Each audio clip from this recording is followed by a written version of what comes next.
Okay, we're just at time here, so I'll go ahead and get started. Letisa, she's going to go ahead and start and tell you all about this great topic she has, so please give her a round of applause really quick. Thank you.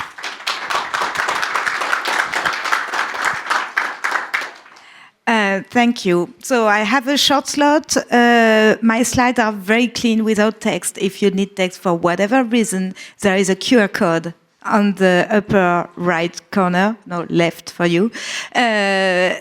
Just you can scan these QR codes. It will get you to the annotated version of the slides. It's also on the conference website and on my blog, mydbanotebook.org. So we will go straight into the point and we will talk about NUMA. So NUMA is short for non-uniform memory access, and it's a way for CPU to access memory. It can increase latency, and what we know for now is Postgres is not NUMA aware, because when Postgres was created, computer didn't have NUMA. CPU access memory with what we call UMA, Uniform Memory Access. So let's picture you have 2 toddlers, 2 4 years old, and 1 toy box. Everything should go fine. Now let's picture you have 20 toddlers with 1 toy box. So now you get the problem. We have the exact same problem with CPU cores and memory. So each CPU socket has its own local memory. And when we put together the CPU socket and the memory, it's called a NUMA node. We had to partition the memory that way because elsewhere we had too many locks to access memory, and it was even worse for performance.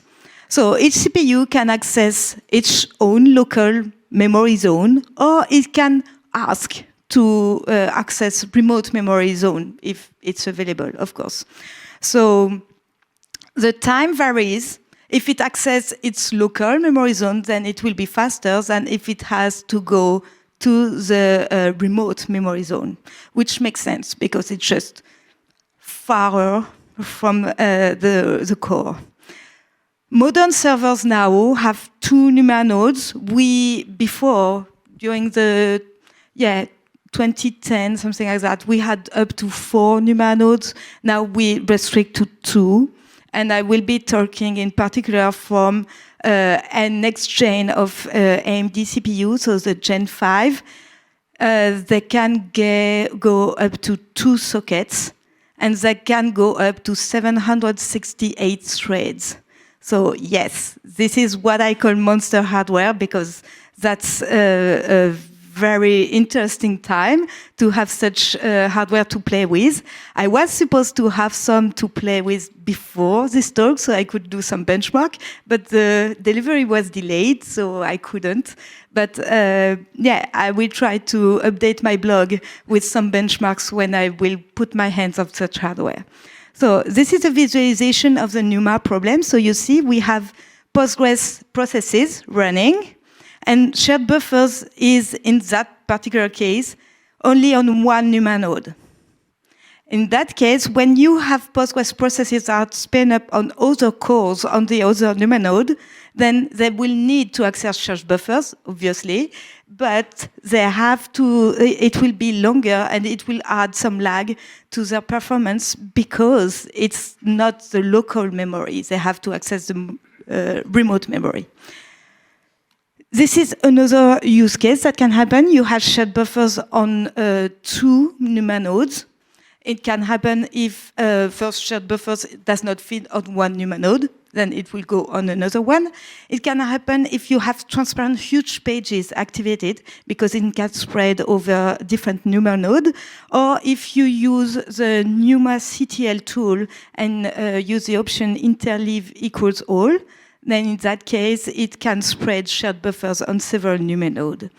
It can be a good thing. For example, if the data, the processes on the NUMA node 1 need are not on NUMA node 0 memory, then it will be very fast to use those data in its own local memory.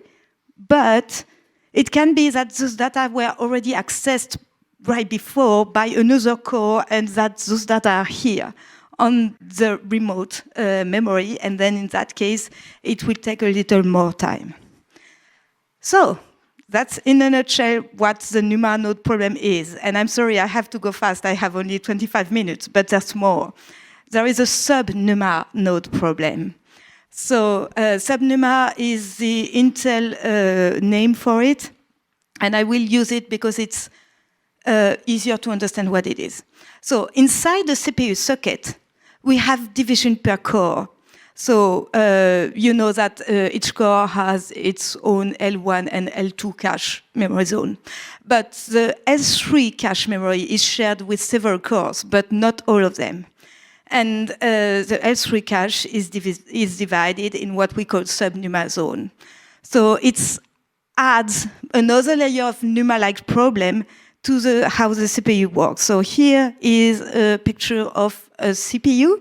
So you see in blue, you have the core. So in that particular CPU, this is a Gen 5 AMD CPU. We have 8 cores by chiplets. So chiplets is, I can't go into details what a triplet is, but this is how they manufacture CPUs nowadays. And you see the red zone is the L3 cache. So you see that, of course, if that node wants to access that cache, it will take longer than if it wants to access its local L3 cache zone. And then in the middle, we have the I/O die, which is called by AMD the Infinity Fabric. This is a link between everything going on to the CPU. This is, if you want to access the L3 cache here, you have to go through Infinity Fabric.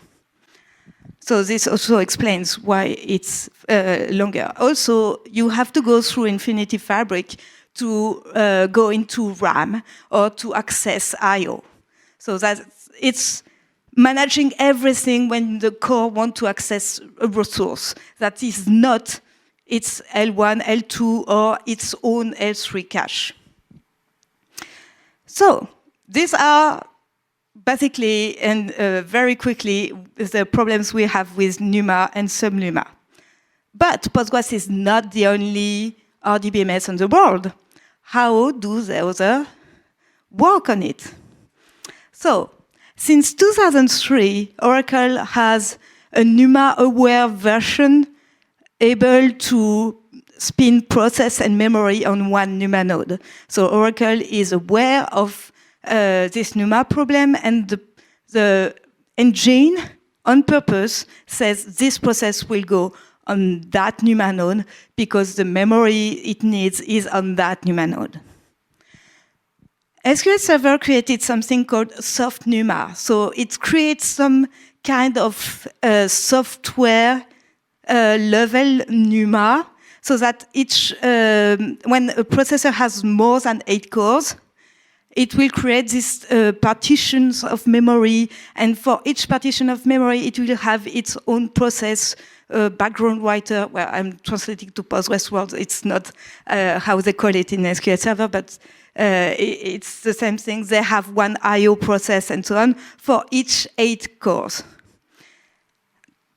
And DB2 has full NUMA support since 2009, and MariaDB, MySQL, and PostgreSQL have none.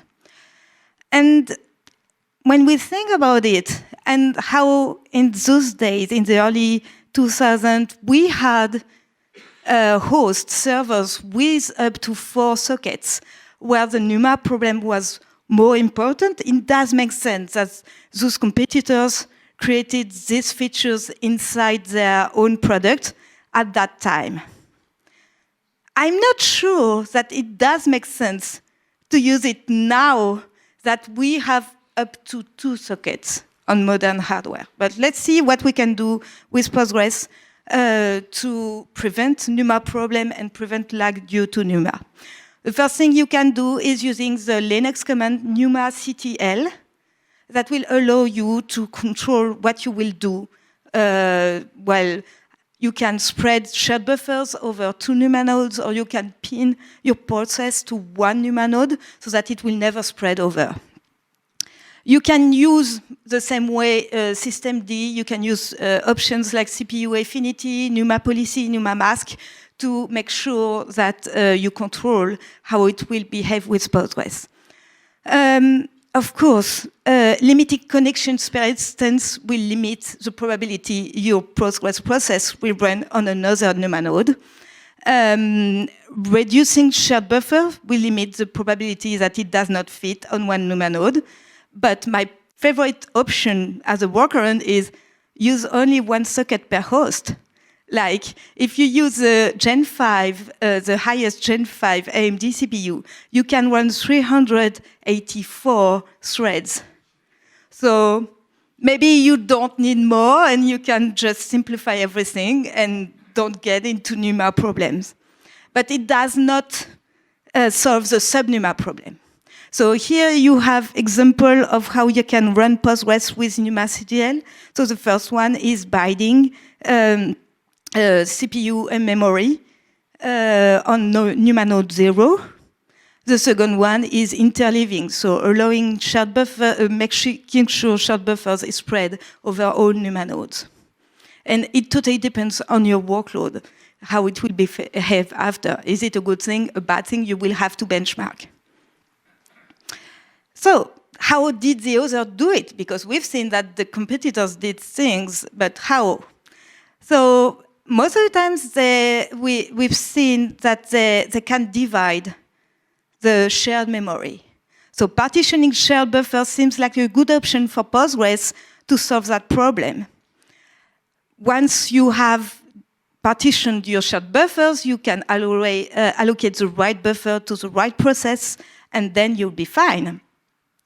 It means you have some kind of manager that will coordinate the buffer across partitions, because that's how it will have to do. And then you will have to balance memory usage across nodes, because you certainly don't want one node to be very busy and the other one just sitting there. So it won't be easy to implement that into Postgres. It's a significant change with a very complex coordination between partitions. You will have to maintain a policy of buffer replacement. We will have to manage everything, make sure the process is spun on the right NUMA node, and so on. There is a risk of introducing instability in Postgres. And what I love with Postgres is that I know I can sleep at night. I won't be woken up at 2 a.m. because it failed. What fails is other layers, but not Postgres. So I'm not very fond of that. Also, testing that will be very difficult, because first, you don't find that kind of hardware everywhere. And second, even though we have emulation layers that can emulate several NUMA nodes, it's still very complex to test. And then the last point is, would that be, how will we manage the backward compatibility? When there is only one NUMA node, how will it work? So there are several challenges to be solved by the community there. And my question is it really worth it? So we talked about the workaround we had for NUMA, but we still have the sub-NUMA problem, right? Remember? So the sub-NUMA optimization, AMD issued a statement saying for Gen 4 and Gen 5, stop doing that. We did it for you. There's nothing more we can do. It's optimized the best we can.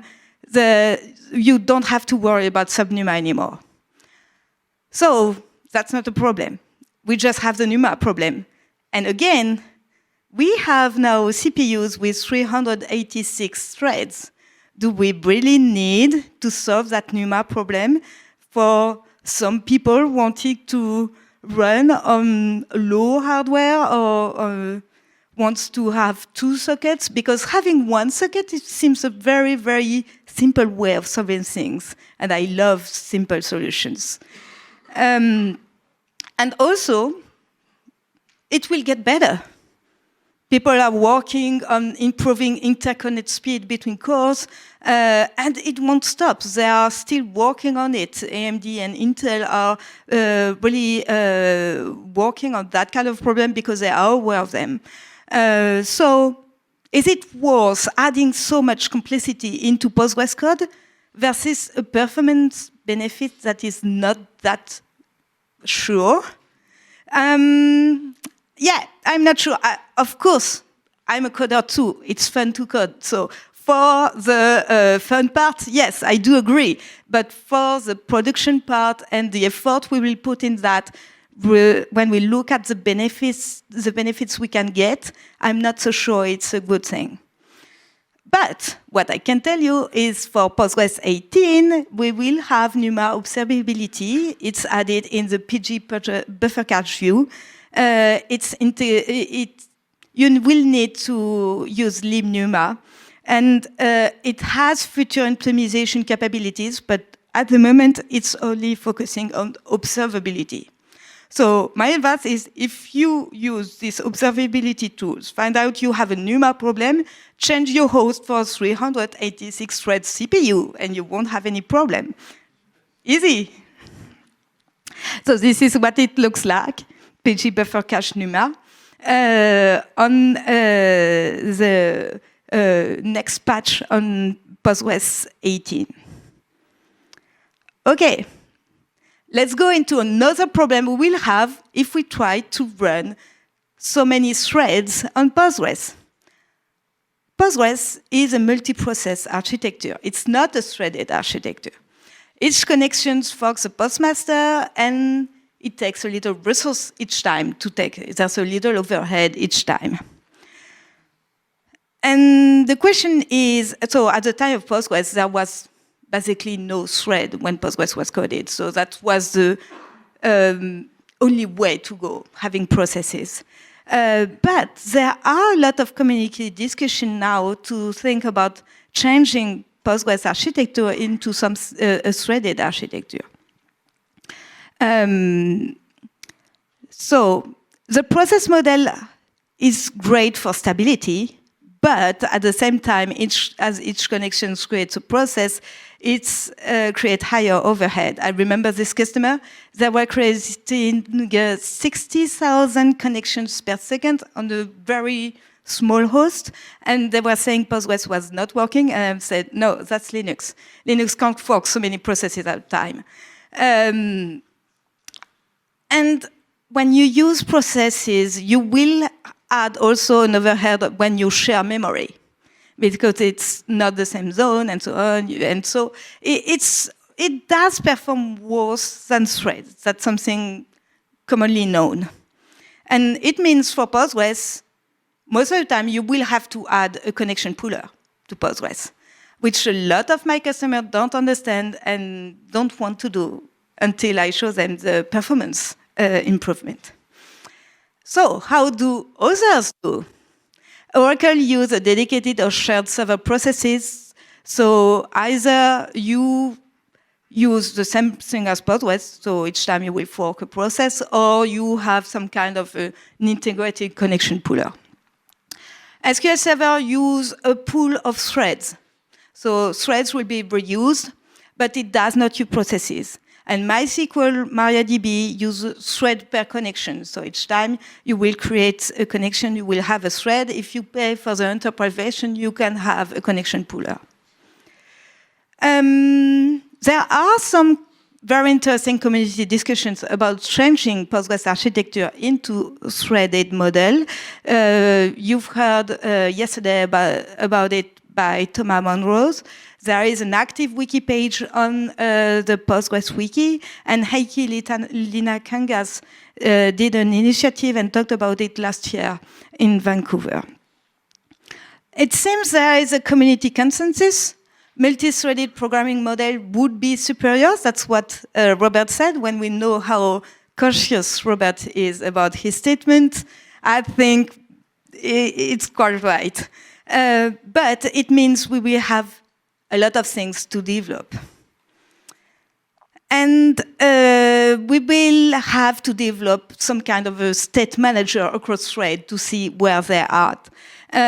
We will have to store somewhere session states. We will have to synchronize primitives and locking. We will have to have a way to signal something between threads.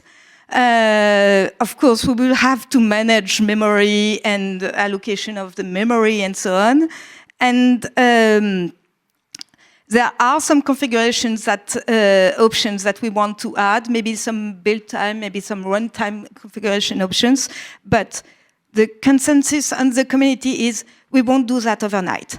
We will add small features by small features, and it means at one point we will have both models running. We will let the customer choose between a process model architecture or threaded model architecture. But the benefits are still good. So you will have lower memory overhead, you will have reduced context switching cost, more efficient cache utilization, reduced latency for short transactions, and it will be more efficient on this monster hardware. So, and maybe we won't even need for a pooler for most use cases. Again, I'm an engineer, so before implementing something, my main question is, do we really want this? We will get benefits. So, from my experience, and I go to customers a lot, the bottleneck is not RAM or CPU. The bottleneck is I/O, because storage technology is slow, whereas CPU and RAM are fast. So what is the best benefits versus effort ratio? So yeah, we have a lot of bottlenecks at customers. Most of the time it's I/O, but we also have network bandwidth bottlenecks, we have lock attention, we have memory bandwidth, and cache coherency overhead with many cores. But that's all we have on top of bad data model design and bad SQL query. If we look at this, so this is logarithmic scale of the latency between L1 cache, L2 cache, N3 cache RAM, NVMe 5th generation SSD, and SATA SSD. So this, remember, this is logarithmic scale. So you see the L1 cache has a latency of 1 nanosecond, whereas the traditional SSD have 100,000 nanosecond access time. But CPU still matters because we don't only have transactional workload on Postgres, we have some complex query execution, we have JSON-B processing, we have full text search, we have encryption and decryption, we have window functions, analytical query. So we still need to make CPU faster if we can. But I think that from the field, I call myself a field person, the priorities would be training developers and users of Postgres to use it correctly, because most of the time the problem is not Postgres. The problem is that their data model hasn't been done correctly, their SQL query are not done well, and PostgreSQL is not tuned the right way because we have hundreds of parameters. So for someone very new, that's very difficult to do it the right way. My idea is to balance the optimization and the efforts. So CPU optimization will have a moderate gain for specific workloads, whereas architectural changes has the highest long-term potential for most complex workload. But I do think that the best optimization is out of Postgres' hand. It's storage performance. That's the best return on investment, but sadly, that's not something we are managing on Control. So yeah, we can't do anything about that. So to conclude, NUMA awareness is coming as an observability feature. Process to thread might come.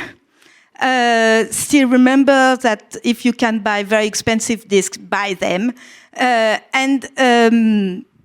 Vertical scaling with Monster server is way simpler than horizontal scaling. And people ask me, well, yes, but that's very pricey. And I say, yes, how pricey are your data? If you're in the situation where you need 384 threads, then you should have the budget to manage them. So, yeah, and Postgres will continue to evolve to make things better. Thank you. My name is Laetitia Avro. Thank you, Laetitia. Thank you. Unfortunately, no time for questions on this one. Please see Laetitia out afterwards because we have to get set up for the next session. So thank you all for coming. We appreciate it.